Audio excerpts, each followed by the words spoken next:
আসসালামু আলাইকুম। মাটির চুলায় খাসির মাংস রান্না করা হবে। তার জন্য পাতিলে পরিমাণ মতো করে রান্নার তেল দিয়ে বাটা মসলা দিয়ে দেওয়া হলো।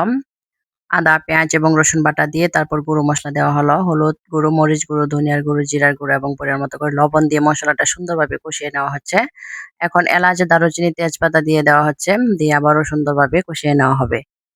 মসলাটা অনেকক্ষণ সুন্দরভাবে কষানোর পরে খাসির মাংস দিয়ে দেওয়া হলো। এগুলো আগে ধুয়ে পরিষ্কার করে নেওয়া হয়েছে। এখানে কোনো পানি এড করব না। পানি ছাড়াই কিন্তু এভাবে কষিয়ে নেওয়া হবে। খেতে কিন্তু অনেক মজা হয়েছিল। মাটির চুলার রান্নার স্বাদই আসলে আলাদা। আমি এখানে কোনো পানি দিচ্ছি না।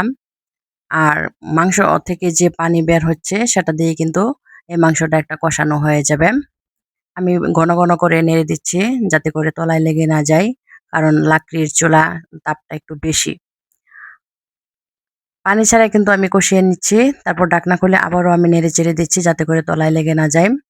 আর এই কষানো থেকেই কিন্তু কালারটা অনেকটা চেঞ্জ হয়ে আসছে। আর খেতে কিন্তু অনেক ভালো লেগেছিল। আসলে মাটির চুলা কি বলবো? যারা মাটির চুলার রান্না খাননি তারা কিন্তু এটা স্বাদ বুঝতে পারবেন না। তো আমি একটু পানি দিয়ে দিলাম, দিয়ে আবারও কষিয়ে নিব। একটা কষানো হয়ে যাওয়ার পর কিন্তু আমি আবারও ঢাকনা খুলে নেড়ে-চেড়ে দিচ্ছি। এবং এখন কিছু আলু দিয়ে দেওয়া হবে। যেহেতু এটা একটু ঝোল, ঝোল থাকবে। এই মাংসটা আমি বেশ কিছুক্ষণ সময় নিয়ে কিন্তু ভালোভাবে কষিয়ে নিয়েছি ২ থেকে ৩ বার। আর এখন আমি পরিমাণ মতো করে কিন্তু ঝোল দিয়ে দিব। কালারটা কিন্তু অনেকটা চেঞ্জ হয়ে আসছে। আমি এখানে পরিমাণ মতো করে ঝোল দিয়ে দিচ্ছি। যেহেতু এটা একটু ঝোল, ঝোল থাকবে।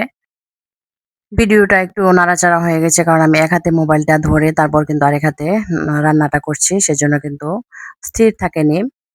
আসলে গ্রামের বাড়িতে একটু এলোমেলো থাকতেই পারে। তাছাড়া ঈদ উপলক্ষে সবাই কিন্তু বাড়িতে এসেছে। রান্নাবান্নার পরিমাণটাও একটু বেশি এলোমেলো অগোছালো থাকতেই পারে। তো কেউ খারাপ কিছু মনে করবেন না। তো এখন আমি শেষ পর্যায়ে কিন্তু কিছু পেঁয়াজ কুচি দিয়ে দিচ্ছি। দিয়ে আরো কিছুক্ষণ আমি রান্না করে নিব। তারপর কিন্তু এটা নামিয়ে নিব। খেতে কিন্তু অনেক মজা হয়েছিল। তো সবাই ভালো থাকবেন, সুস্থ থাকবেন। Take care. আল্লাহ হাফেজ।